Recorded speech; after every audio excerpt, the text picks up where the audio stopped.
Allegiance. I pledge allegiance to the flag of the United States of America and to the republic for which it stands, one nation, under God, indivisible, with liberty and justice for all. Welcome, everybody.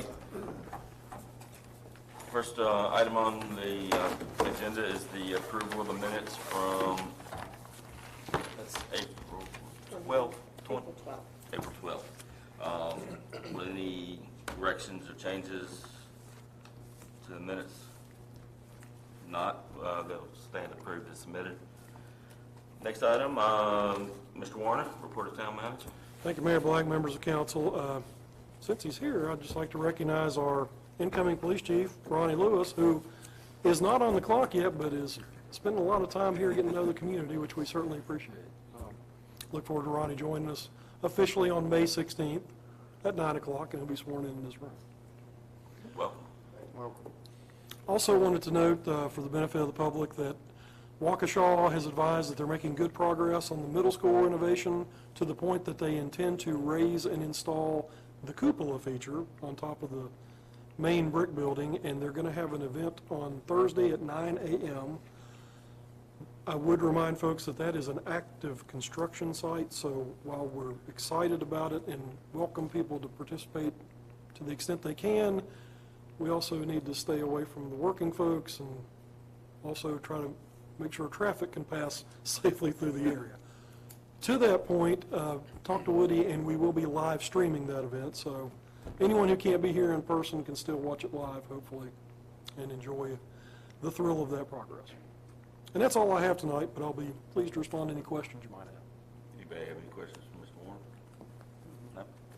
All right. Appearance before council. Deborah, we don't have anyone signed up for. All right. Council comments. Bruce, start. You're in. Okay, a few things. First, I want to say to Ronnie, welcome aboard. You're going to love it here. Thank you for picking Bedford. And I may be a little premature in this, because this person's going to get recognized later, but Angela, for everything you do for the victims, for your victim advocacy group, you know what, we cannot begin to thank you enough for everything you do. Not only am I proud of the work that you and your organization does, but I'm also proud to be able to call you my friend as well. Thank you for everything. Bruce? I'll pass. Go ahead. CJ. I'm good. Stacy. I just want to say welcome, Chief Lewis. Welcome, Chief. Yeah, I want to say welcome to it, and every remark Mark made about you not being on the clock. You just not getting paid, but you on the clock. And all okay, everybody's welcome, Chief Lewis. Heard nothing but great things about you. You know, I know you're getting back in the area where you grew up, and we welcome you back, and we're glad to have you in Bedford, and look forward to working with you. And if there's ever anything we can do, just, you know, give us a call. Okay. Thanks. Next item on the agenda, report of council committees. Dan or CG was? We had a electric committee meeting, and of course the main topic was the rising cost of electricity and the impact on customers and businesses, which will be further discussed, and as I always say, more to come. Finance was pretty brief, mostly touched on electric, but talked about the possibility of the analysis of the electric departments, the amount that comes to the general fund, and also the budget approval next month and the process for that.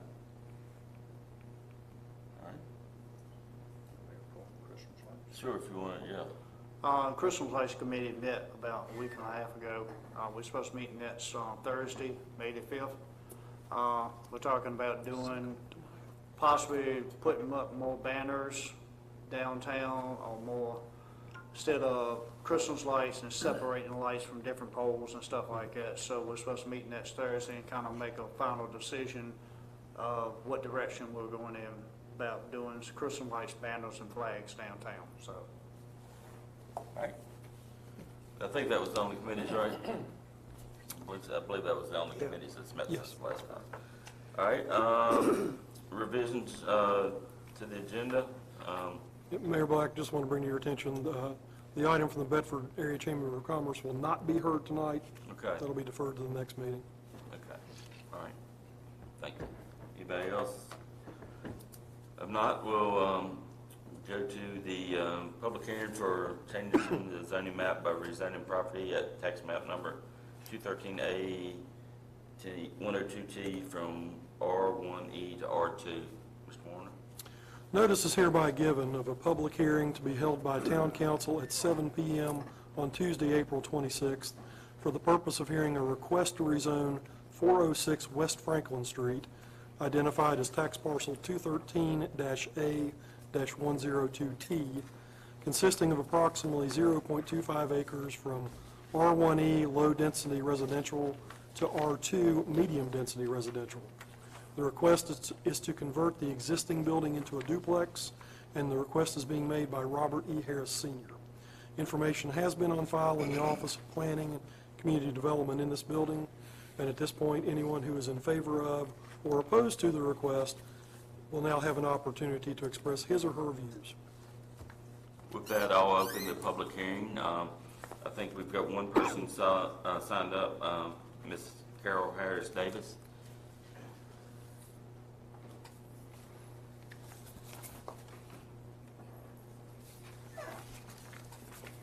Good evening to everyone. The property that I've just spoken about is my father's property, and we had a meeting before about it, and it was approved 4-1. And I hope that we will be able to get approved by all of you too. We have been trying since 2019 to sell the property, but this is the first time we have been able to get a contract with anyone for it. And I'm hoping that y'all will approve it also. My father, has been working in Bedford County as a printer for over 35 years. And he's 91 years old now. But everything's on paper. We have right away as far as to get it back to the driveway to get to the parking lot of the place. It's in good condition. And also there's already a duplex on the street. And I know in the past, some other places are not going through what we had to go through to get it approved in years past. I have recommendation from other people, and also I know of cases like that. But I'm hoping that you will think about it and approve it for us. Okay, thank you. Thank you. Is there anybody else that would like to speak on this rezoning request? Okay, if not, we'll close the public hearing. Next item on the agenda is the proclamation for National Crime Victims' Rights Week. So I'll read the proclamation and then present that to Ms. Mayfield. National Crime Victims' Rights Week, whereas the term victim is more than just a label and has legal standing and protections that go along with it, and whereas the Crime Victims' Rights Acts passed here in Virginia and at the federal level guarantee victims the right to meaningfully participate in the criminal justice process, and whereas victim service providers, advocates, law enforcement officers, attorneys, and other allied professionals can help survivors find their justice by enforcing these rights, and whereas victim service providers and allied professionals can reach more victims through innovative, trauma-informed programs such as telehealth services and multidisciplinary teams, and whereas victim service providers and allied professionals can increase access to victim services and compensation in areas that have been historically underserved, marginalized, and adversely affected by inequality by implementing culturally responsive services, and whereas equity and inclusion are fundamental prerequisites to survivor care and survivor-led services that provide victims with opportunities to share their experiences are essential blueprints for support, and whereas National Crime Victims' Rights Week provides an opportunity to recommit ensuring that accessible, appropriate, and trauma-informed services are offered to all victims of crime. And whereas Bedford Victim Witness Assistance Program is hereby dedicated to helping crime survivors find their justice by enforcing victims' rights, expanding access to services, and ensuring equity and inclusion for all. Be it further proclaimed that the Town Council of the Town of Bedford does hereby proclaim the week of April 24th through 30th, 2022 as Crime Victims' Rights Week, reaffirming this town's commitment to creating a victim service and criminal justice response that assists all victims of crime during Crime Victims' Rights Week and throughout the year, and expressing our sincere gratitude and appreciation for those community members, victim service providers, and criminal justice professionals who are committed to improving our response to all victims of crime so that they may find relevant assistance, support, justice, and peace. In witness whereof I've hereunto set my hand and caused the seal of the Town of Bedford to be affixed this 26th day of April, 2022.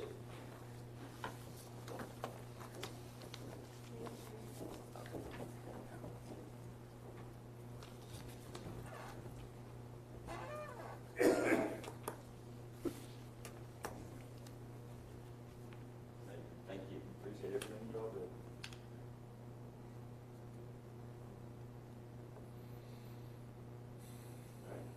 All right, thank you.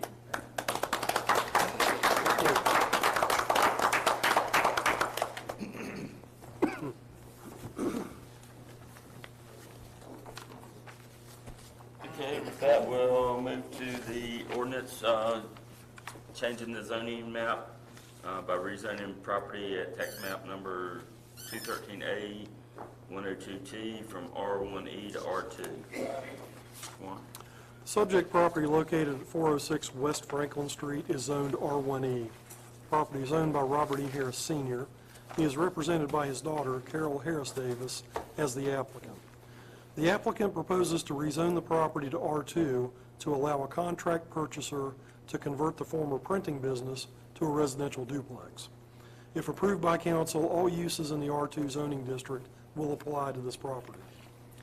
The Planning Commission held a public hearing on March 3rd. The applicant spoke, as did two real estate agents representing interested parties to the real estate sale.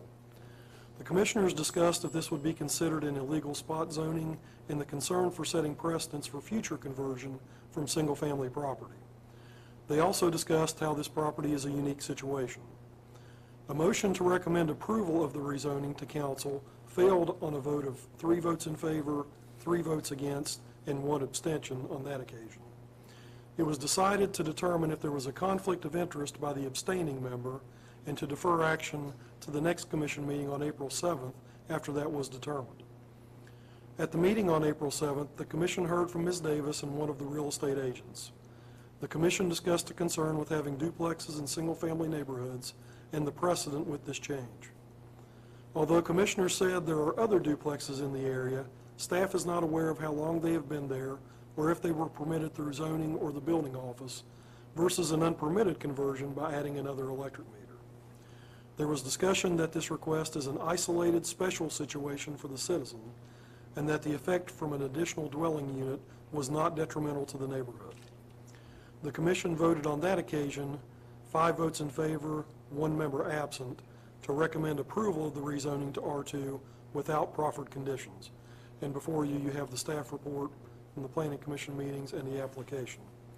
Tonight, Town Council is requested by the Planning Commission to consider adopting an ordinance to rezone tax parcel 213-A-102T from R1E to R2 without proffered conditions. Do we have a motion to change the zoning map by rezoning property? So moved. Second. All right, discussion? Yeah, I'm wondering, ever since this started, I've lived there all my life, and it's been residential, but there were businesses there. There was a cafe, there was a barbershop, and then there was a cafe and a pool hall on the top. So I'm wondering, okay, what conditions allow businesses and residentials to be there? There was always also a big apartment building that was there, that's been rehabbed quite a few times to where it's still standing there, and the duplex. So I was kind of confused because I said whether it's zoned for business or for residential. But now we have a chance to make it right, to do what we need to do. But it was kind of confusing. And I was talking to Bart, and he said it may have been grandfathered in or went back so far where we didn't have zones. But I do think that now we have an opportunity to figure out exactly what it is. So, Yeah, I mean, I'm on, our representative on the planning commission. It was tough because the argument against it was that it appears to be spot zoning, which is just, 1/4 acre property. And then we gotta treat people equal. So anybody can come up and say, well, I want you to rezone my house, so that's the down, so that was the no side. Because at first it was 3-3, 3 yes, 3 no. I had abstained because the buyer's agent was someone that I was currently working with on another property matter. And but I talked to Mr. Lockaby, and I think as long as it was disclosed, I could vote. So I voted the next one, and it was tough, but I did vote to approve the change. And my reasoning, and I can see both sides on this, but was, for one, it's not, in talking to Mr. Lockaby, and my understanding is there's spot zoning that's allowed and there's spot zoning that's not. And it's, if you're gonna, and please correct me, Mike, if I explain this wrong, if you were to change it to allow a factory to go there, that's an increased and harmful use to the surrounding neighborhood. So that wouldn't fly.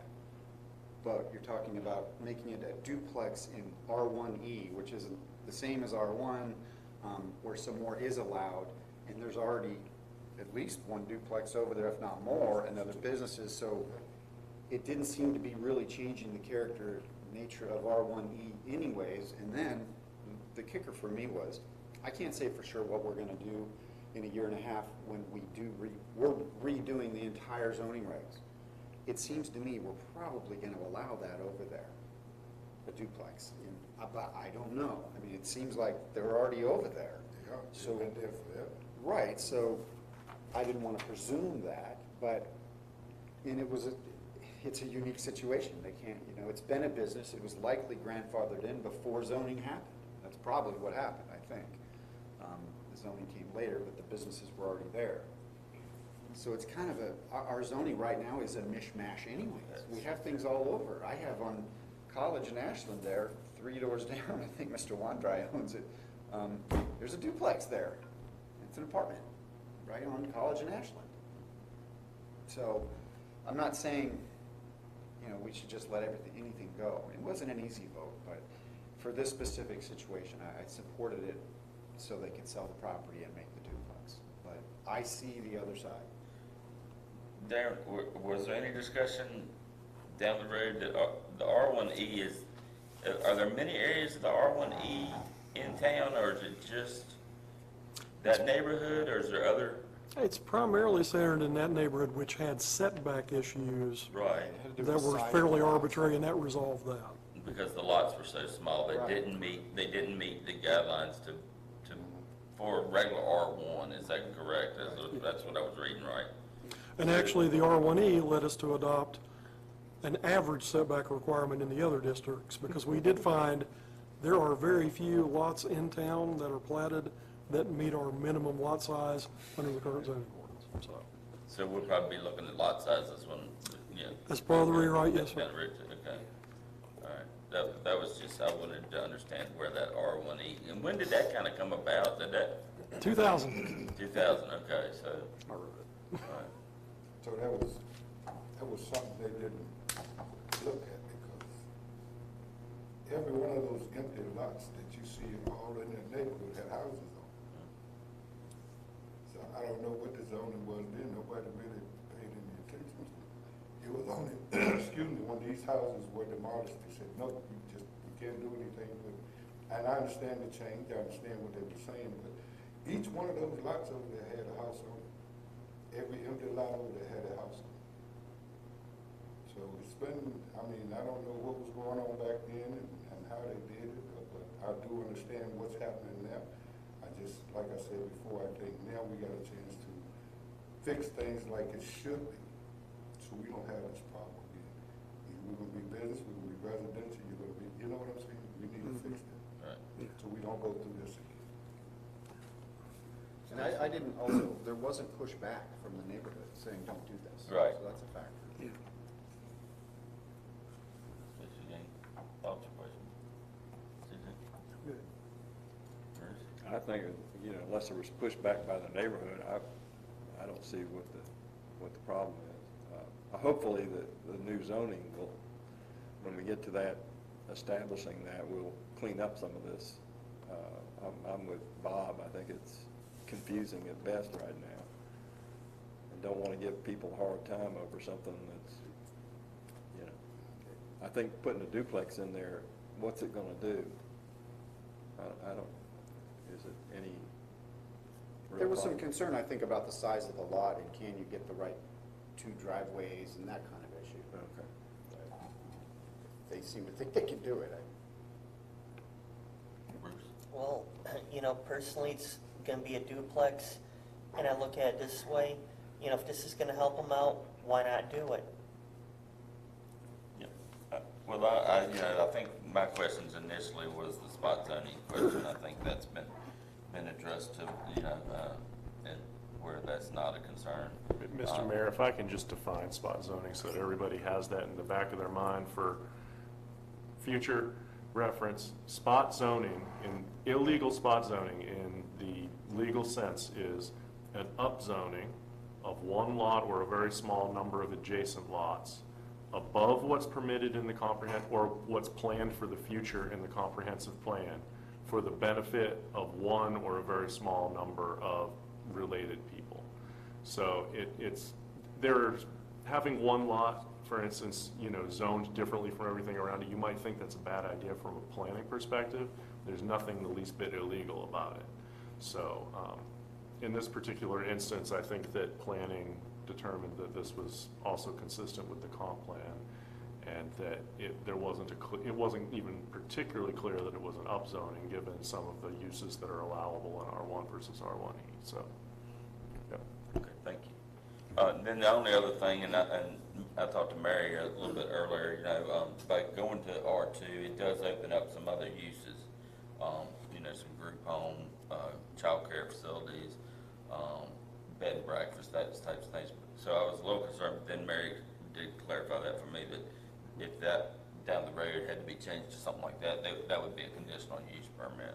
That would have to come back. So with getting those things straight in my mind, I don't have a problem with it. So we'll go ahead and roll call. Mr. Carson? Aye. Mr. Haley? Aye. Mr. Hartwick? Aye. Mr. Johansson? Aye. Mr. Schoen? Aye. Mr. Stanley? Aye. Mayor Black? Aye. Motion carries with 7 ayes. All right, thank you. Next item on the agenda is the Regional Mutual Aid Agreement. Mr. Warner?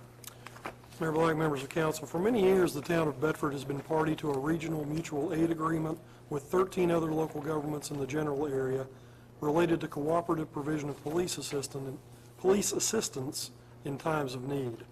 A copy of the agreement is attached before you. This relationship is within the terms prescribed by Section 15.2-1736 of the Code of Virginia. The current agreement is set to expire at midnight on April 30th, 2022. Accordingly, all participating jurisdictions are required to formally approve the renewal of the agreement for another 5-year term, and tonight council is requested to approve the regional mutual aid agreement as submitted. We have a motion. I make a motion to approve the regional mutual aid agreement as submitted. Second. Any discussion? This is what I think I asked this question, this is what we agree to every year, right? Correct. Okay. Any other questions, discussion? Roll call. Mr. Haley? Aye. Mr. Hartwick? Aye. Mr. Johansson? Aye. Mr. Schoen? Aye. Mr. Stanley? Aye. Mr. Carson? Aye. Mayor Black? Aye. Motion carries with 7 ayes. Okay, next item is the discussion of a new police department facility and the process. We're gonna look to pursue to do that. Yes. And basically for the benefit of the public, for several months, the town has been discussing the inadequacy of the current physical offices and the need for a replacement to better accommodate the current and future operations of the town police department. After evaluating alternatives, the consensus of town council and staff is that it is most economical, efficient, and effective to construct a new facility on town-owned property to meet this objective. Having decided what we're going to do, now we need to determine how we're going to accomplish that. To date, we have discussed pursuing this as a design-build project, which is a specific term relating to a specific process. However, recently staff has been discussing an alternative that we wanted to present tonight to council for your consideration. In consultation with the town attorney and several advisors, we are proposing the following administrative steps as an alternative process. One would be design of a new police building. Wiley Wilson is currently engaged under an existing contract to provide this service and have agreed to serve as the architectural and engineering firm of record for the project. The second step would be determination of cost and sources of funding. While final budgeted costs will be determined as part of the design process, we are working to identify sources of revenue. Our current thoughts are that that can be derived from some combination of debt service, existing fund balance, and the possible use of funds from the American Rescue Plan Act, or ARPA. Third step would be obtaining the services of a municipal finance advisor. We have relationships with two firms that have expressed interest in assisting the town. Based on those relationships, our current thought is to issue an RFP to obtain those services. Fourth step would be to obtain the services of bond counsel to assist with matters of certifying the validity of any debt that may be forthcoming. Christopher G. Culp has assisted the town in matters such as this for previous issues and has agreed to serve in this role for this project as well. The fifth step would be to obtain appropriate financing in conjunction with working with our financial advisor. This can be accomplished in any number of ways, including issuance of an RFP for bank financing, a public offering through an underwriter, or participation in pools offered by the Virginia Resources Authority or Virginia Municipal League. The sixth step would be to prepare and advertise a bid package for construction of the new facility. Based on the other steps we've described, we think that this could presumably occur concurrently with the bond issue and be executed within the fiscal year 22-23 budget cycle. If council concurs, the first step would be to authorize Wiley and Wilson to commence with design of the new building and for Christopher Culp to serve as bond counsel. I will note that regardless of what we do, we recommend that we engage Wiley and Wilson and provide direction for them to proceed with design. And with that said, we'll leave it up to you to determine what you'd like to do.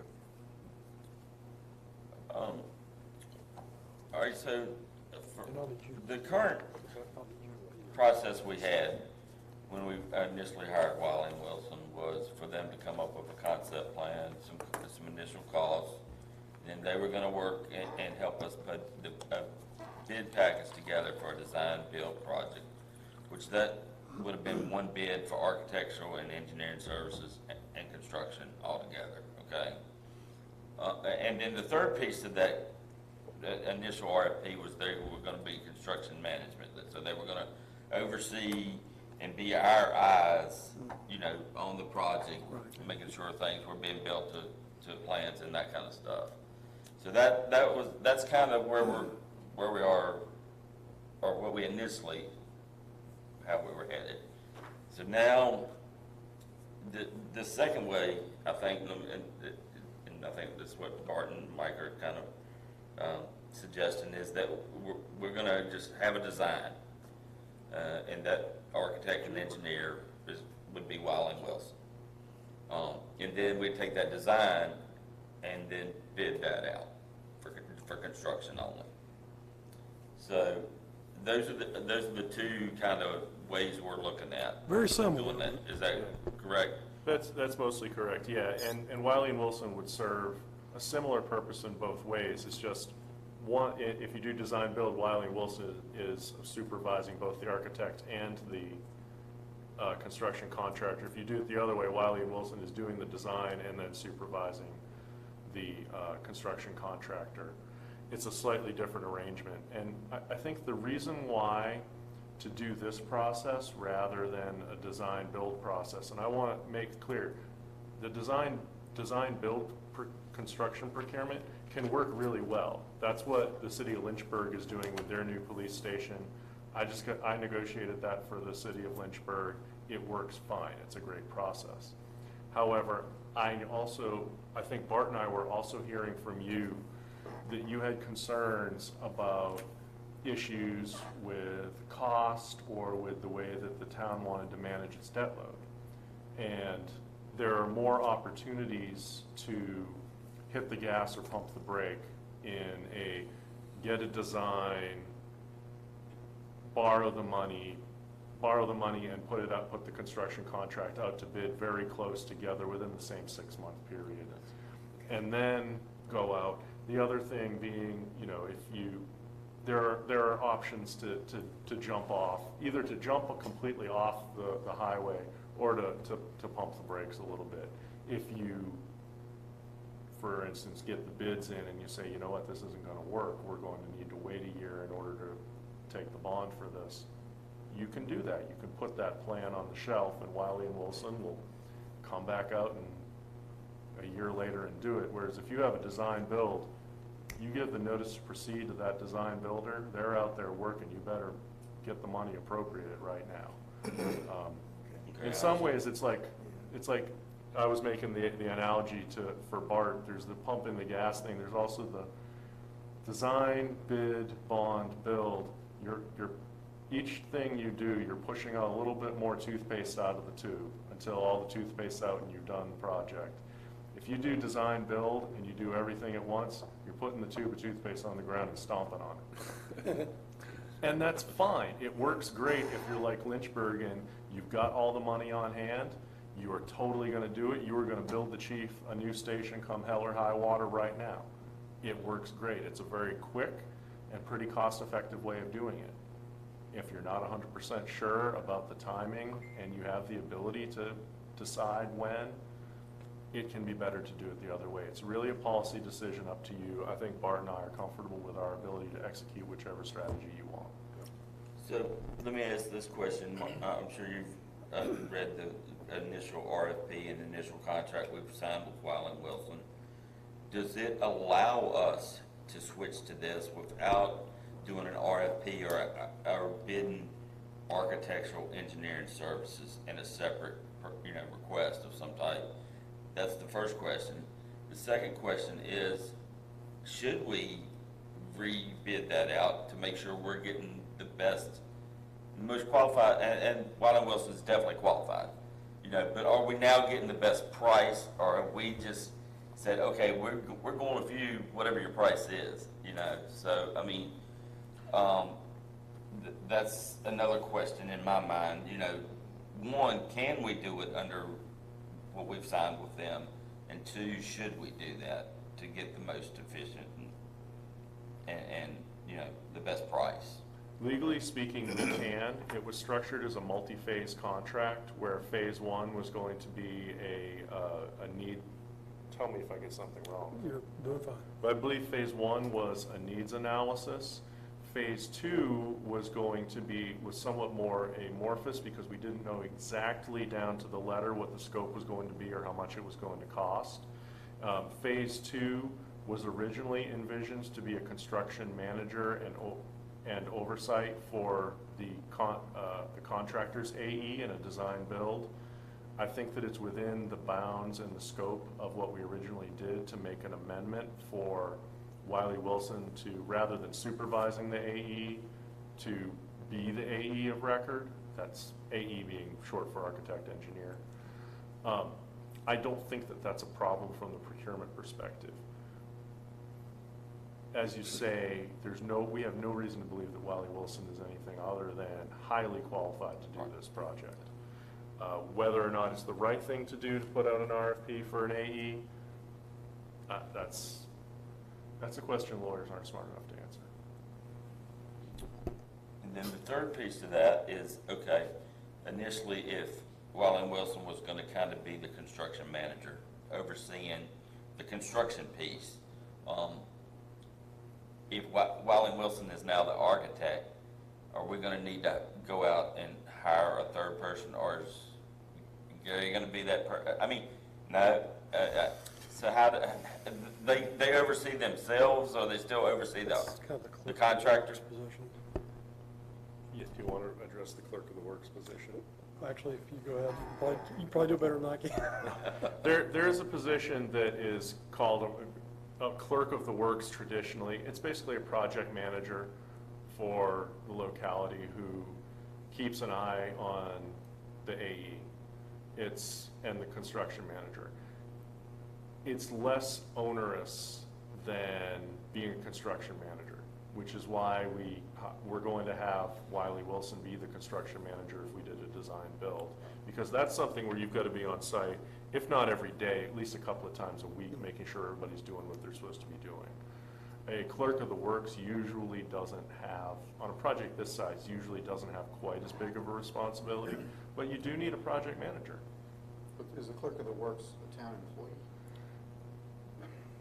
Well, it could be. It would probably be either a town employee or you would go out for, What is customary? it would probably be most customary to have somebody in-house do it. If we were Bedford County, we would definitely have somebody in-house do it. I don't want to commit Bart to stretching his staff beyond what they're capable of doing, because there's more slack, in an organization with, 200 employees versus, 40 or 50. And to the question of Gary's involvement, he also has to execute fully his duties as building official, so we don't want to create any conflicts there. Yeah, that was Do you the have concern. anybody else? Gary's good at multitasking. Well, he You don't is. wanna have that. It's really just a matter of his legal standing. You don't wanna have that conflict hanging over them. where you might- Mike, though, if it's clerk of the works, you don't think there's a conflict? The clerk of the works' main job is to attend the payment, their main job is to attend the payment meetings and make sure that all of the paperwork is in order, not so much to actually be doing the inspections. Right. It's not the same thing at all, but technically I was the clerk of the works for the middle school project. Sort of. So- And does that person, And that's, I mean, that is a duty that I could probably I was gonna say, so exercise you're with the volunteering finance again. director.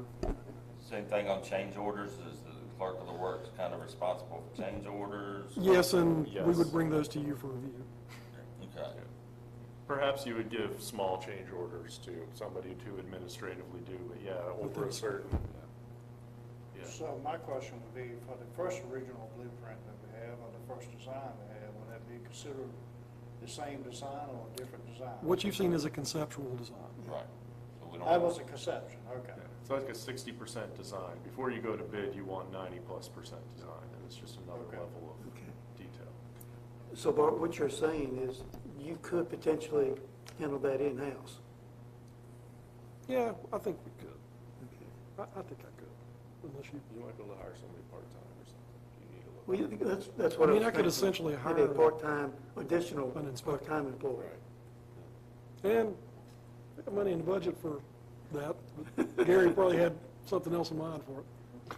Okay, I think that's, staff can absorb that. as long as you can take care of it, yes. Well, that's still probably, what time frame? That's still probably 18 months Yeah. out. It's down the road. I don't know. Could be Could be 6, depending on 6 how to things 9. go.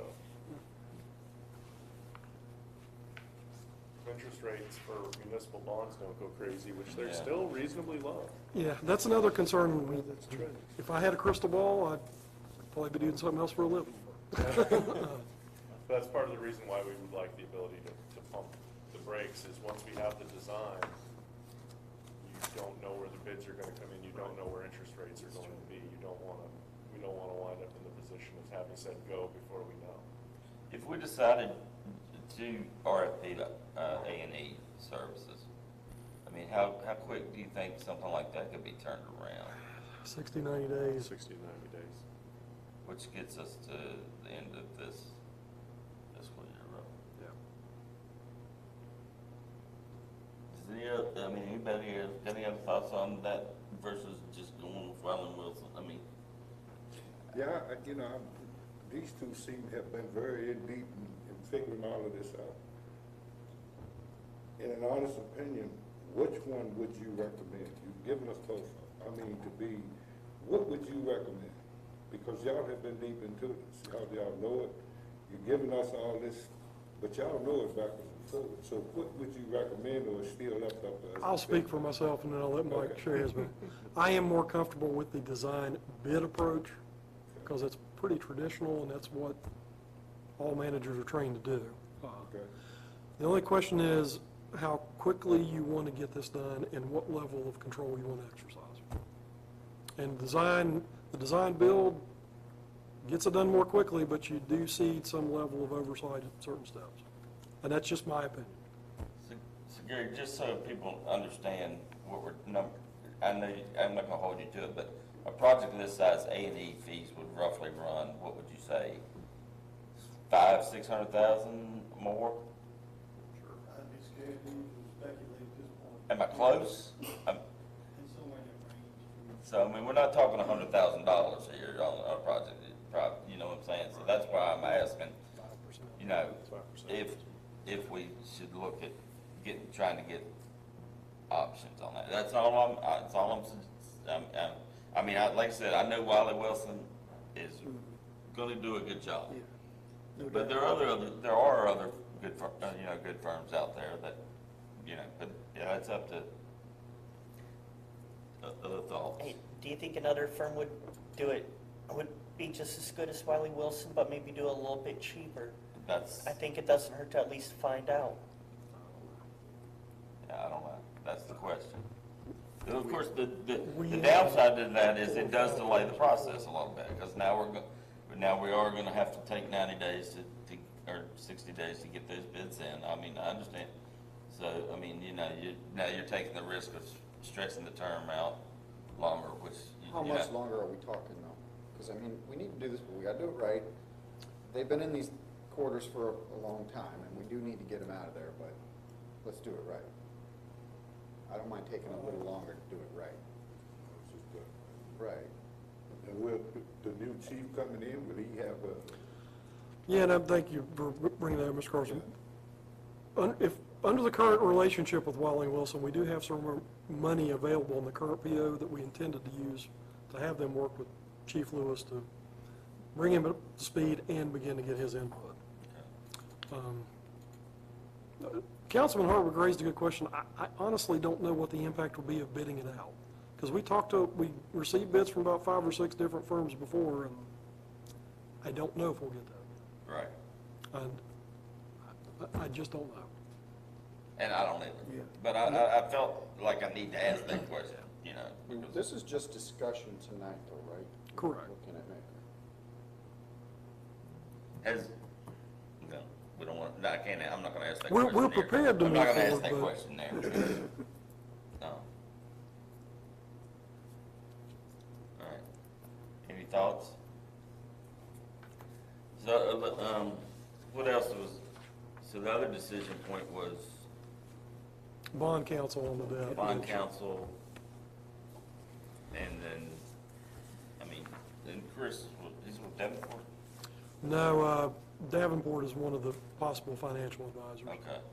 And we've He worked was with, with, the law firm in Richmond, is it oh golly, Hunt Williams and McGuire Woods? Hunt and Andrews Kirk. thank you. Okay. Hunt and Williams merged with another firm, and now they're Hunt and Andrews Kirk. But Okay. yeah, Chris is a guy I work with on bond deals all the time. Very solid dude, would love to work with. Yeah, and he was involved the last deal we did, so. If you are comfortable that he will do it, I've had that conversation. But we could approach other people if you want. The financial advisors, Davenport is interested in this project, but also VML Vaco. So given the fact that there's interest, an RFP might get us lower costs there, because I know we'll have at least 2 respondents to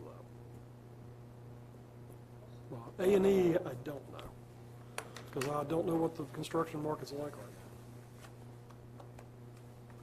We have Wiley and Wilson in hand, so. That's a tough one. So let's take, well, we're really not making, well, we can You know make the decision on some of it, if anybody's You comfortable. don't really have to, we just kind of wanted to present this and have this discussion in a public setting, since we've Right. been talking about several options for a long time now. We're gonna need to get bond counsel. We will. We're gonna borrow money I- to build I it, have so. deferred to Mr. Lockaby on that one. He's gonna know better than me. He seems to have a high regard for Mr. Cole, so I support that. If that's something that we know we're gonna do.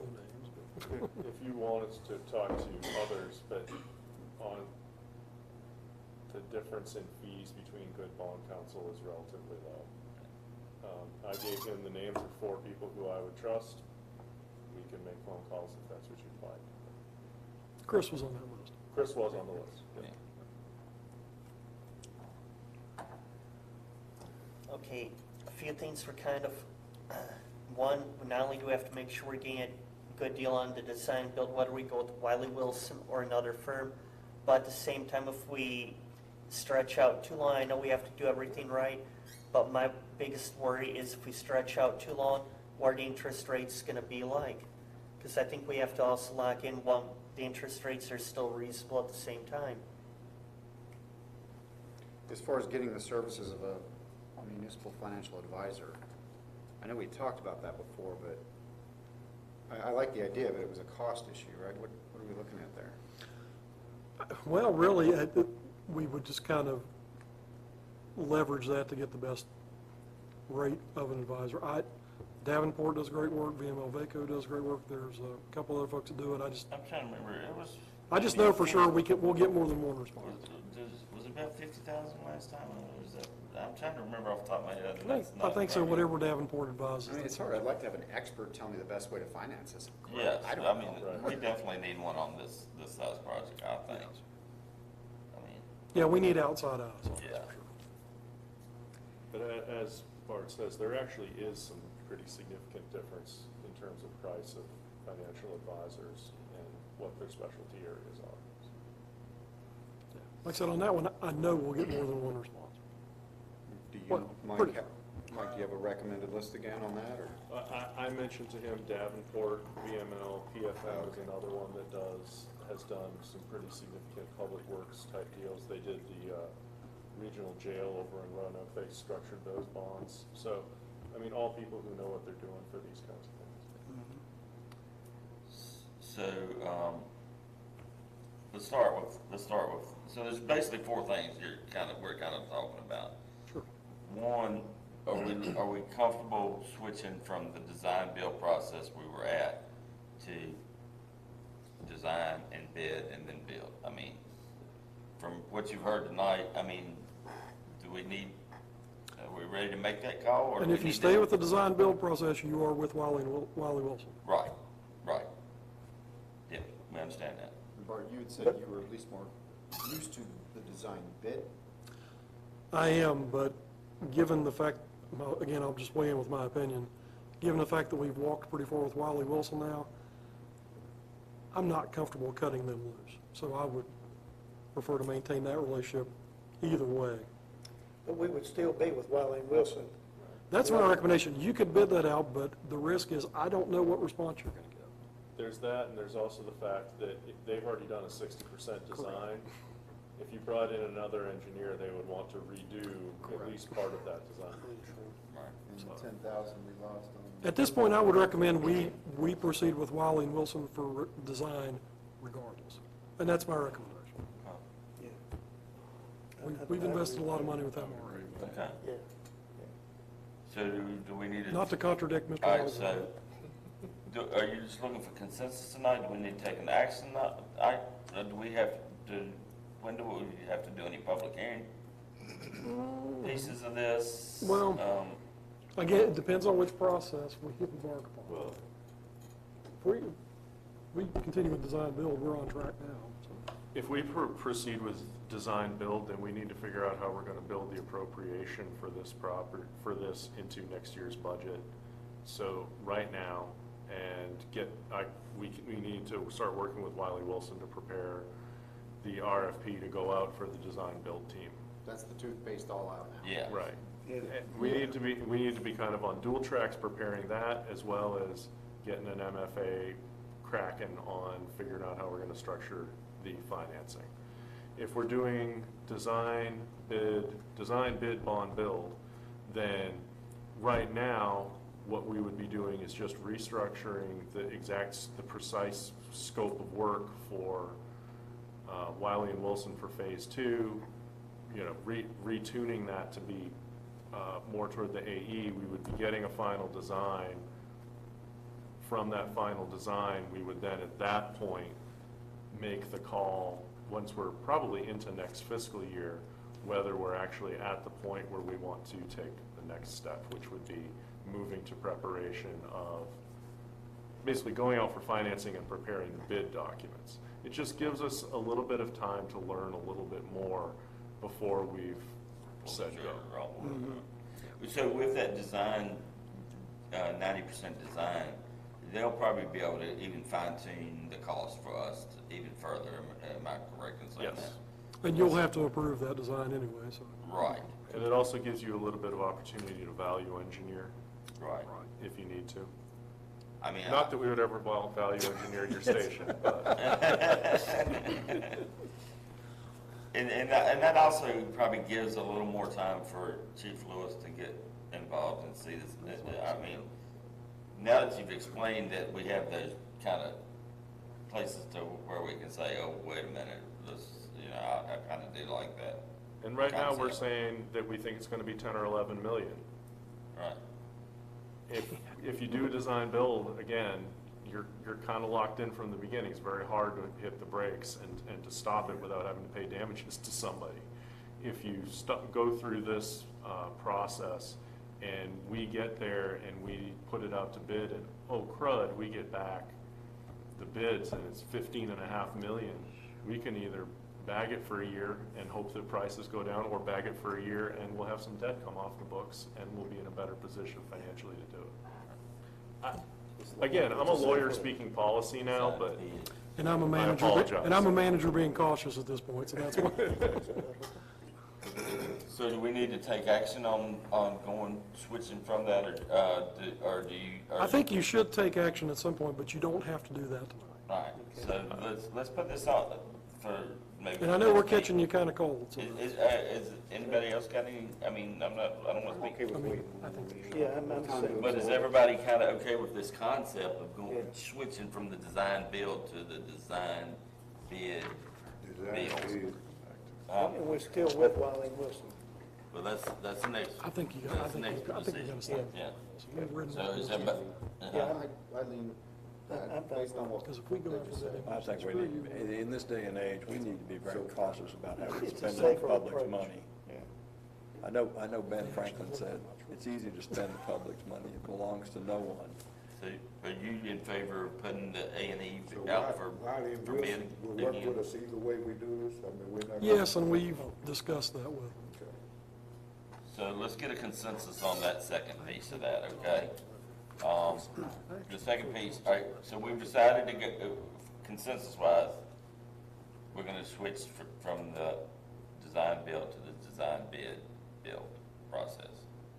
Second piece of that, is there any desire to put the architectural engineering piece out for bid? Or that's one option, or just going with Wiley and Wilson as our architect and engineer? Is there any discussion? I don't know that second part right now. Okay. I don't know.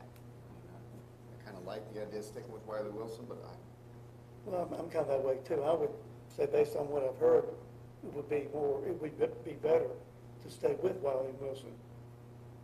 And when they've done 60% of the Correct. work, it doesn't make much sense to back up and do, what are you And gonna they do? accepted a lot of. Yeah. Pay for the same thing again? Yeah. Really? You're starting over. You're starting all over? Good No. relationship with them, we should. Yeah, And you have accepted a lot of advice from them Yeah. on this project already. yes. Okay, so it sounds like consensus-wise, everybody's okay with that? I mean, The way I see it is, okay, like Bart said, they've already done 60% of the work. Now, here's the thing, now if they hadn't really done any of the work at all, it would be a lot easier to put the A&E out for bid. But since they've already done 60%, would we really be saving much money if we put out the bid? all right. So we're good on those two things. Next one, the financial advisor. So I think we can bid it, because I think we Yeah, will. I mean, is everybody good with kind of putting, I mean, do we need to take a formal vote on that next meeting too, or We if you can get put- consensus to? Mike and I can present some documents for you to review and take action. All right, so yeah, I mean, I think, is everybody in agreement we need to get a financial We just don't advisor have a to draft. help us with it? Yes, no doubt. Absolutely, yeah. The cost of them is a little. Yes. Yeah, like but I a- mean, They could save us a whole that's lot all of rolled money into if they know what they're doing. We have to All have right, that. and then, is there any desire for bond counsel to look for other bond counsel, or do we want to go the Chris Culp who I'm we've okay used with Mr. before? Cole, and- but if you guys wanna look around, I have no heartburn here. I'm okay with that. Go. Yep. All right, And the more we can decide now, I think is good. yeah, I mean, I it's, don't think we can lose there. nah, I mean, he's done fine for us in the past, for sure. All right,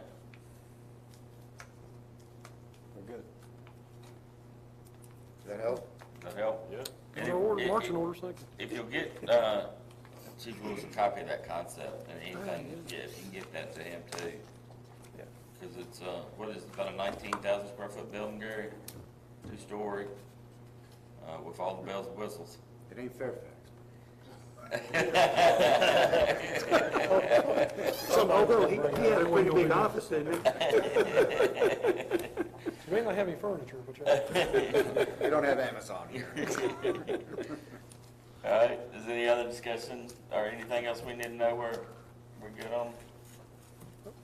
All right, thank you very much. Thank you. with that, we'll move to adjourn. Pretty good.